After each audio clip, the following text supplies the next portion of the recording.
ಇವತ್ತಿನ ದಿವಸ ಏನು ನಮ್ಮದು ನರಸಾಪುರ ಸೊಸೈಟಿ ಎಲೆಕ್ಷನ್ನು ಏನು 7 ದಿವಸಗಳ ಕಾಲ ಸತತವಾಗಿ ವಿರೋಧ ಪಕ್ಷದವರು ಏನು ಒಂದಲ್ಲ ಒಂದು ರೀತಿ ದೋಷಾರೋಪ ಏನಾದರೂ ಒಂದು ಇಕ್ಕಟ್ಟು ಸಿಕ್ಕಾಕ ಆರೋಪಗಳು ಮಾಡ್ಕೊಂಡು ಬಂದರು.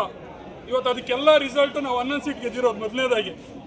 ಅದೇ ರೀತಿ ಅವ್ರ ಬಗ್ಗೆ ಒಂದು 2 ದಿವಸದಿಂದ ಏನು ವಿಡಿಯೋ ಮಾಡಿಬಿಟ್ಟು ಕೊಟ್ಟಿದ್ರು ಅವ್ರಿಗೆ ಮೊದಲನೇದಾಗಿ ಧನ್ಯವಾದಗಳು ಹೇಳ್ತೀನಿ. ಯಾಕಂತ ಹೇಳಿದ್ರೆ ಯಾರು ಸತ್ಯನ ಸುಳ್ಳು ಅಂತೇಳಿ ವಿಡಿಯೋ ಮಾಡಿಬಿಡ್ತಾರೋ ಅದಕ್ಕೆ ಎಲ್ಲ ಜನಸಾಮಾನ್ಯರೇ ಜನಗಳೇ ಮತ್ತು ವೋಟರ್ಸೇ ಈ ಸೊಸೈಟಿ ಎಲ್ಲ ವೋಟರ್ಸು ಇವತ್ತು ಅತ್ಯಧಿಕ ಮತಗಳಿಂದ 11 ಅಭ್ಯರ್ಥಿಗಳು ಗೆಲ್ಸಿರೋದು ಇವತ್ತು ಉದಾಹರಣೆಗೆ ನೀವೆಲ್ಲ ನೋಡ್ತಾ ಇದ್ದೀರಿ. ಅದೇ ರೀತಿ ಇವತ್ತಿನ ದಿವಸ ಏನು 2-3 ದಿವಸ ಹಿಂದ್ಗಡೆ ಸ್ಟ್ರೈಕ್ ಮಾಡಿಸೋದಾಗ್ಲಿ, 2 ಪಕ್ಷಗಳು ಸೇರಿ ಇಕ್ಕಟ್ಟು ಸಿಕ್ಕಾಕ್ಸೋದು, ನೀವೇನೋ ಮತ ಚೋರಿ ಮಾಡಿದೀವಿ ಅಂತ ಹೇಳೋದು, ಆಯ್ತಪ್ಪ 200 ಓಟ್ ಮತ ಚೋರಿ ಲೀಡ್ ಗೆದ್ದಿರೋದು ಎಷ್ಟಪ್ಪ? 600 ಓಟು. 200 ಓಟ್ ಎಲ್ಲಿ? 600 ಓಟ್ ಎಲ್ಲಿ? ಇವತ್ತೇನು ಆಡಳಿತ ಮಂಡಳಿ 11 ಸದಸ್ಯರು ಮುನ್ರಾಜಣ್ಣವರ ನೇತೃತ್ವದಲ್ಲಿ ಗೆದ್ದಿದೆಯೋ ಅದೇ ರೀತಿ 15 ವರ್ಷಕ್ಕೂ ಮತ್ತೆ 12 ಸದಸ್ಯರು ಅವರ ಆಡಳಿತದಲ್ಲಿ ಇನ್ನೂ ಹೆಚ್ಚು ಸರ್ವಿಸ್ ಮಾಡಿ ಜನಗಳಿಗೆ ಎಲ್ರಿಗೂ ಒಳ್ಳೆ ಅನುಕೂಲ ಮಾಡಿ ಇದೇ ರೀತಿ ವಿಶ್ವಾಸ ಗೆದ್ದು ಮತ್ತೆ ಅವರು ಕಮಿಟಿ ಮಾಡ್ತಾರೆ. ಅದೇ ರೀತಿ ಇವತ್ತು ಈ ಒಳ್ಳೆ ತರ ಎಲೆಕ್ಷನ್ಗೆ ಸಹಕಾರ ಮಾಡಿದ ಎಲ್ಲ ನಮ್ಮ ಈ ಹೋಬಳಿಯ ಮುಖಂಡರಿಗೆ ಮೊದಲನೇದಾಗಿ ಧನ್ಯವಾದಗಳು ಹೇಳ್ತೀನಿ. ಅದೇ ರೀತಿ ಮತದಾರರಿಗೂ ಮೊದಲನೇದಾಗಿ ಧನ್ಯವಾದಗಳು ಹೇಳ್ತೀನಿ. ಪೊಲೀಸ್ ಸಿಬ್ಬಂದಿ ಬೆಳಗ್ಗೆಯಿಂದ ಅವರು ಊಟ ತಿಂಡಿ ಬಿಟ್ಟು ಸಹಕಾರ ಮಾಡಿ ನಮಗೆ ಸಹಕಾರ ಕೊಟ್ಟಿದ್ದಾರೆ. ಪತ್ರಕರ್ತರಿಗೂ ಸಹಕಾರ ಕೊಟ್ಟಿದ್ದಾರೆ. ಅದೇ ರೀತಿ ನಮಗೆ ಬೆನ್ನೆಲುಬಾಗಿ ನಮ್ಮ ಕೋಲಾರ ವಿಧಾನಸಭಾ ಕ್ಷೇತ್ರದ ಶಾಸಕರಾದ ಕೊತ್ತೂರು ಮಂಜಣ್ಣವರು ಪ್ರತಿ ಕ್ಷಣದಲ್ಲಿ ಅವ್ರ ಕಾಂಟ್ಯಾಕ್ಟಲ್ಲಿ ಇಟ್ಕೊಂಡು ಏನಾಗ್ತಾ ಇದೆ, ಏನು ಮಾಡಬೇಕು, ನಾವೇನು ಮಾಡಬೇಕು, ಯಾರ್ಯಾರು ಮಾತಾಡಬೇಕು ಅಂತ ಹೇಳಿ ಅವ್ರು ನಮ್ಮ ಬೆಂಬಲ ಕೊಟ್ಟವ್ರಿಗೆ ಮೊದಲನೇದಾಗಿ ಅವರು ಕೂಡ ಈ ಸಂದರ್ಭದಲ್ಲಿ ಅವರಿಗೆ ಧನ್ಯವಾದ ತಿಳಿಸ್ತೀನಿ. ಅದೇ ರೀತಿ ವಿಧಾನ ಪರಿಷತ್ ಸದಸ್ಯರಾದ ಅನಿಲ್ ಅಣ್ಣವರಿಗೆ ಈ ಸಂದರ್ಭದಲ್ಲಿ ಧನ್ಯವಾದ ತಿಳಿಸ್ತೀನಿ. ಅದೇ ನಮ್ಮ ರಾಜಕೀಯ ಕಾರ್ಯದರ್ಶಿಗಳಾದಂಥ ಮುಖ್ಯಮಂತ್ರಿ ನಜೀರ್ ಸಾಹೇಬರು ಕೂಡ ಈ ಸಂದರ್ಭದಲ್ಲಿ ಧನ್ಯವಾದ ತಿಳಿಸ್ತೀನಿ. ಅದೇ ರೀತಿ ನಮ್ಮ ಡಿಸ್ಟಿಕ್ ಮಿನಿಸ್ಟರ್ ಆದಂಥ ಸುರೇಶ್ ಅಣ್ಣವರು ಕೂಡ ಈ ಸಂದರ್ಭದಲ್ಲಿ ಧನ್ಯವಾದಗಳನ್ನು ತಿಳಿಸ್ತೀನಿ. ಅದೇ ರೀತಿ ನಮ್ಮ ಈ ಭಾಗದ ಪ್ರಮುಖ ಮುಖಂಡರು ಮತ್ತು ಕಂದಾಯ ಸಚಿವರಾದ ನಮ್ಮ ಎಲ್ಲ ಇವತ್ತು ಈ ಸೊಸೈಟಿ ಏಳಿಗೆಗೆ ಹಿಂದೆಯಿಂದ ಆಗಲಿ ಮುಂದೆ ಆಗಲಿ ಪ್ರತ್ಯಕ್ಷವಾಗಿ ಪರೋಕ್ಷವಾಗಿ ಸಹಕಾರ ಮಾಡಿರುವಂಥ ನಮ್ಮ ಕೃಷ್ಣ ಬೈರೇಗೌಡ ಸಾಹೇಬರಿಗೆ ಅವರ ಫ್ಯಾಮಿಲಿಗೆ ಈ ಸಂದರ್ಭದಲ್ಲಿ ಧನ್ಯವಾದಗಳನ್ನು ತಿಳಿಸಿ, ಇದೇ ರೀತಿ ನಮ್ಮ ಇವತ್ತು ಏನು ನರಸಾಪುರ ಸೊಸೈಟಿಯಲ್ಲಿ ಎರಡೂ ಪಕ್ಷದವರಿಗೆ ಕಾಂಗ್ರೆಸ್ ಪಕ್ಷನ ಸೋಲಿಸಬೇಕಂತ ಹೋರಾಟ ಮಾಡಿದ್ರು, ಅದು ಇವತ್ತು ಸಾಧ್ಯ ಆಗಿಲ್ಲ. ಅದೇ ರೀತಿ ಮುಂದಿನ ದಿನಗಳಲ್ಲೂ ಎಲ್ಲ ಎಲೆಕ್ಷನ್ಗಳಲ್ಲೂ ಇದು ದಿಕ್ಸೂಚಿ ಅಂತ ಹೇಳಕ್ ಇಷ್ಟಪಡ್ತೀನಿ. ಇದೇ ರೀತಿ ನಮ್ಮ ಗೆಲುವು ಮುಂದುವರಿಯುತ್ತದೆ. ಈಗ ಯಾರು ಒಂದು ವ್ಯಕ್ತಿ ನಮ್ಮ ಸೋತಿದಾರೋ ಅವ್ರು ಕೂಡ ನಮ್ಮ ಜೊತೆಲಿ ಇರ್ತಾರೆ, ಮತ್ತೆ ಗೆದ್ದಿರೋ ವ್ಯಕ್ತಿನೂ ಅವ್ರು ಕೂಡ ಈಗೇನು ನಾವು ಅವ್ರನ್ನೇನೋ ನೀನು ಒಬ್ಬನ ಗೆದ್ದಿದೆ ಅಂತೇಳಿ ಅವ್ರನ್ನೇನು ಬಿಟ್ಕೊಡಲ್ಲ, ಅವರು ಕೂಡ ಈ ಕಮಿಟಿಯಲ್ಲಿ ಸಹಕಾರ ತಗೊಂಡು ಅವ್ರು ಕೂಡ ಬೆಂಬಲ ಕೊಡ್ತೀವಿ ಅಂತೇಳಿ ಈ ಸಂದರ್ಭದಲ್ಲಿ ಹೇಳಿ ಎಲ್ರಿಗೂ ಇಲ್ಲ ಬಂದಿರೋ ಎಲ್ಲ ಜನರಿಗೂ ಒಂದು ಧನ್ಯವಾದ ತಿಳಿಸಿ ನಮಸ್ಕಾರ ಮಾಡ್ತೀವಿ. ಸಹಕಾರ ಸಂಸ್ಥೆಯ ಚುನಾವಣೆಯಲ್ಲಿ ನಾವು ನರಸಾಪುರ ಚುನಾವಣೆಯಲ್ಲಿ ಏನು 11 ಜನ ಧೋನಿಗಳು ಆಡಳಿತ ಮಂಡಳಿಗೆ ನಿಂತಿದೀವೋ 11 ಜನನು ಅತಿ ಹೆಚ್ಚು ಮತಗಳಿಂದ ವಿಜಯ ಸಾಧಿಸಿದ್ದೀವಿ. ಈ ವಿಜಯೋತ್ಸವಕ್ಕೆ ಈ ನಮ್ಮ ಹೋಬಳಿಯ ರೈತ ಸದಸ್ಯರು, ಈ ನಮ್ಮ ಮುಖಂಡರುಗಳು ಹಾಗೂ ಈ ಸಂಸ್ಥೆಯ ಏಳಿಗೆಗೆ ಬಯಸಂತಹ ಜನಗಳು ಸಹಕಾರ ಕೊಟ್ಟಿದ್ದಂತಕ್ಕೆ ಅವರೆಲ್ಲರಿಗೂ ನಾನು ಮೊದಲಿಗೆ ಚಿರಋಣಿ ಅಭಿನಂದನೆಗಳನ್ನು ಸಲ್ಲಿಸ್ತೇನೆ. ಅದು ಏನು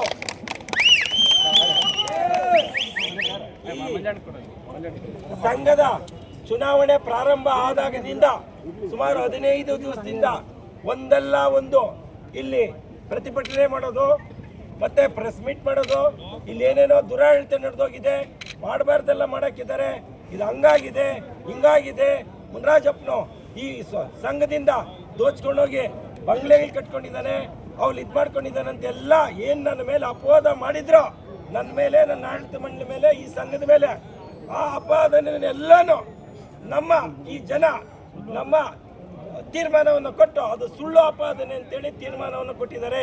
ನನ್ನ ಆರೋಪ ಮುಕ್ತರನ್ನಾಗಿ ಮಾಡಿದ್ದಾರೆ. ಇದಕ್ಕೆ ನಾನು ಇದಲ್ಲದೆ ನನ್ನ ಮೇಲೆ ಒಂದು ವಿಡಿಯೋ ಯಾರು ಹಾಕಿದ್ರು ಅವ್ರ ಮೇಲೆ ನಿನ್ನೆ ಕಂಪ್ಲೇಂಟ್ ಕೊಟ್ಟಿದ್ದೀನಿ. ನಾಳೆ ಡೆಫಾರ್ಮೇಷನ್ ಕೇಸ್ ಹಾಕ್ತೀನಿ, 10 ಕೋಟಿ ರೂಪಾಯಿ ಡೆಫಾರ್ಮೇಷನ್ ಕೇಸ್ ಹಾಕ್ತೀನಿ. ಅವ್ನು ಯಾವನ ಹತ್ರ ಏನಾದರೂ ರೆಕಾರ್ಡ್ಸ್ ಇದ್ರೆ ತಂದು ಪ್ರೂವ್ ಮಾಡಬೇಕು. ನನ್ನ ಆಸ್ತಿ ಪಾಸ್ತಿನೆಲ್ಲ ತಂದು ಇದರಲ್ಲಿ ವಿಡಿಯೋದಲ್ಲಿ ಹಾಕಿ ನನ್ನ ತೇಜೋವಜ ಮಾಡಿದ್ದಾನೆ, ನನಗೆ ಅವಮಾನ ಮಾಡಿದ್ದಾನೆ, ಮಾನಸಿಕ ಹಿಂಸೆ ಕೊಟ್ಟಿದ್ದಾರೆ. ಅವನ ಮೇಲೆ ಅದನ್ನು ಕಂಪ್ಲೇಂಟ್ ಕೊಟ್ಟಿದ್ವಿ. ಎಲ್ಲಿಂದ ಬಂತು, ಯಾರು ಮಾಡಿದ್ರು ಅಂತ ಹುಡುಕ್ತೀವಿ. ಅವ್ರ ಮೇಲೆ 10 ಕೋಟಿ ರೂಪಾಯಿ ಡೆಫಾರ್ಮೇಷನ್ ಕೇಸ್ ಹಾಕ್ಸ್ತೀನಿ. ಮತ್ತೆ ಅವ್ರನ್ನ ಹಿಡಿದು ಕಾನೂನು ಕ್ರಮ ಕೊಡೋ ತನಕ ಬಿಡಲ್ಲ ನಾನು. ಯಾಕಂದ್ರೆ ಈ ಗೆಲುವಿನ ಗುಟ್ಟೇನು, ಈ ಗೆಲುವಿನ ಗುಟ್ಟೇನಂದ್ರೆ ಇಲ್ಲಿ ಏನು ಇದು ಬಿಲ್ಡಿಂಗ್ ಕಟ್ಟಿದ್ವಿ 10 ವರ್ಷದಿಂದ.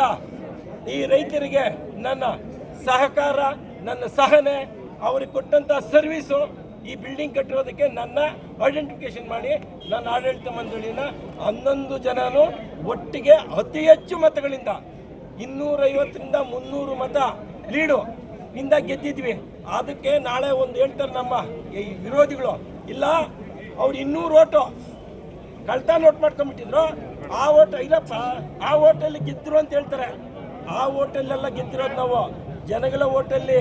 ನಮ್ಮದು ಈಗ 1,005 ಓಟು ಪೋಲಿಂಗ್ ಆಗಿದ್ದು, ಅದರಲ್ಲಿ 125 ಓಟು ಇನ್ವ್ಯಾಲಿಡು, 125 ಓಟ್ ಇನ್ವ್ಯಾಲಿಡು.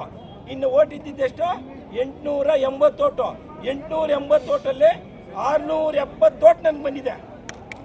670 ಓಟು, 622.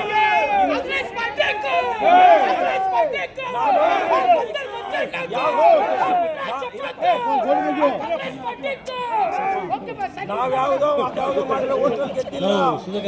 ಆ ಓಟ್ಗಿಂತ ಹೆಚ್ಚಾಗಿ 100 ಓಟ್ ಮುಂದಲ್ಲಿದ್ದೀವಿ. ರೈತರು ನಮ್ಗೆ ಸಹಕಾರ ಕೊಟ್ಟಿದ್ದಾರೆ. ಆಮೇಲೆ ನಮಗೆ 3-4 ದಿವಸದಿಂದ ಹಿಂಸೆ. ಈ ಸೊಸೈಟಿಗೆ ಇವತ್ತು 5 ಲಕ್ಷ ರೂಪಾಯಿ ಏನೋ ಎಲೆಕ್ಷನ್ ಖರ್ಚು, ಅದರಲ್ಲಿ ಈಗಾಗಲೇ ಬಿಲ್ಡಿಂಗ್ ಕಟ್ಟಿ ಬಿಲ್ಡಿಂಗ್ ಇನ್ನ 30 ಲಕ್ಷ ಬಾಕಿ ಇದ್ವಿ. ಅದರಲ್ಲಿ 5 ಲಕ್ಷ ರೂಪಾಯಿ ಈಗ ಮತ್ತೆ ಸಾಲಗಾರನಾಗಿ ಮಾಡ್ತೀವಿ ಸಂಸ್ಥೆನ. ನಾವು ಇದು 5 ಸೀಟು 4 ಸೀಟು 6 ಸೀಟು ಕೊಟ್ಟು ನಾವು ಹೊಂದಾಣಿಕೆ ಮಾಡ್ಕೊಳ್ಳೋಣ ಅಂತೇಳಿ 2 ಪಾರ್ಟಿ ಲೀಡರ್ಗೆ ಹೇಳಿದ್ವಿ. ಆದರೆ ಇಲ್ಲ, ನಮಗೆ ಹೊಂದಾಣಿಕೆ ಬೇಡ, ನಾವು ಎಲೆಕ್ಷನ್ ಮಾಡಲೇಬೇಕು, ಮುನ್ರಾಜಪ್ಪನ ಇಳಿಸ್ಲೇಬೇಕು. DCC ಬ್ಯಾಂಕ್ ಡೈರೆಕ್ಟರ್ ಕಿತ್ತಾಕ್ಬೇಕು. ಮುನ್ರಾಜಪ್ಪನ ಇಲ್ಲಿ ಸೋತೋದ್ರೆ DCC ಬ್ಯಾಂಕ್ ಡೈರೆಕ್ಟರ್ ಹೊರಟೋಗ್ತದೆ. ಇಷ್ಟು ಕೈವಾಡ ಎಲ್ಲೆಲ್ಲಿಂದನೋ ಮುನ್ರಾಜಪ್ಪನ ಸೋಲಿಸಬೇಕು. ಈ ಬಿಲ್ಡಿಂಗ್ ಅಲ್ಲಿ ಕುರಿಸಬಾರ್ದು ಅಂತ ಏನೇನೋ ಮಾಡಿದ್ರು. ಇವು ಅದರ 3 ದಿವಸದಿಂದ ರಾತ್ರಿ ಇವು ಏನು ಈ ಸಣ್ಣ ಸಂಸ್ಥೆಗೆ ಚುನಾವಣೆ ನಡೆಸಿದಾರಂದ್ರೆ ಏನೇನೋ ಅಂಶ ಹುಟ್ಟಿದ್ರು. ಮಾಡಿದ್ರೆ ಆರ್ ಸೀಟು ತಗೊಂಡು ಕೊಡಕ್ ನೀವು ರೆಡಿ ಇದ್ರಿ. ಹೌದು, 4 ಅಲ್ಲ 5 ಕೊಡ್ತಾ ಇದ್ವಿ ನಾವು. 7 ತಗೊಂಡು 5 ಕೊಡ್ತಾ ಇದ್ವಿ. ಹೌದು, ಚುನಾವಣೆ ಇಳಿದಿರಾ. ನಮಗ್ ಚುನಾವಣೆ ಬೇಕಾಗಿರ್ಲಿಲ್ಲ. ಸಮಸ್ಯೆಗೆ 5 ಅಲ್ಲ, ಇದು ರಾಜಕೀಯ ಬೇಡ ಅಂತ ಎಲ್ಲ 3 ರಾಜಕೀಯ ಪಕ್ಷಗಳವರು ಸೇರಿ ಒಗ್ಗಟ್ಟಾಗಿರೋಣ ಅಂತೇಳಿ ನಾನು 5 ಸೀಟ್ ಕೊಡ್ತೀನಿ ಅಂತ ಹೇಳಿದ್ದೆ. ಇವತ್ತು ಹೇಳಿರೋ ಸಾಕ್ಷಿ ಕೊಡ್ತೀನಿ. ಇಷ್ಟೆಲ್ಲ ನಾವು ಹೇಳಿದ್ರು ಉದ್ದೇಶಪೂರ್ವಕವಾಗಿ ನಾನು ತೇಜಾವಧೆ ಮಾಡಬೇಕಂತೇಳಿ ಎಲೆಕ್ಷನ್ ಮಾಡಿ ಆ ಸಂಸ್ಥೆಗೂ ಇದು ಮಾಡಿ ಕಷ್ಟಕ್ಕೆ ತಂದಿಟ್ಟು ನನ್ನ ಇಕ್ಕಟ್ಟಿಗೆ ಸಿಕ್ಕಿಸಿ ವಾರದಿಂದ ಏನು ಒಂದಿನ ಧರಣಿ, ಒಂದಿನ ವಿಡಿಯೋ, ಒಂದಿನ ಮಾನಸಿಕ ಹಿಂಸೆ ಇಷ್ಟೆಲ್ಲ ಮಾಡಿ 11 ಜನರು ಪಟ್ಟಿ ಕೊಡಿ ದಯವಿಟ್ಟು ಹೇಳಿ.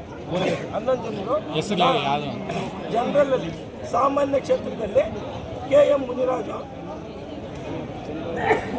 ಕೆಂಶೆಟ್ಟಳ್ಳಿ ಸುರೇಶ್, ಅಣ್ಣಯ್ಯ, ಕಾಕಟ್ಟೆಯಲ್ಲಿ ಅಣ್ಣಯ್ಯ ಅಂತ ಹಾಗೆ ನಾರಾಯಣ ಸ್ವಾಮಿ, KK ಮಂಜು.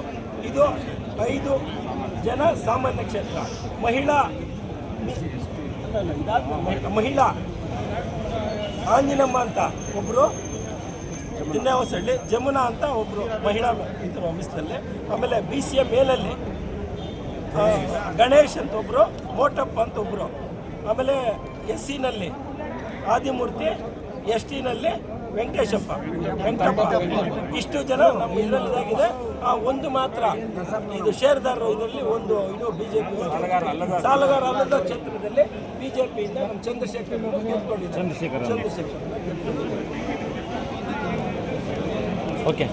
ಇವರೆಲ್ಲ ಸಹಕಾರ ಕೊಟ್ಟಿದ್ದಕ್ಕ ಇವರೆಲ್ಲ ನಮ್ಮ ರೈತರೆಲ್ಲ ಸಹಕಾರ ಕೊಟ್ಟಿದ್ದಕ್ಕ ಧನ್ಯವಾದಗಳಿದ್ದು.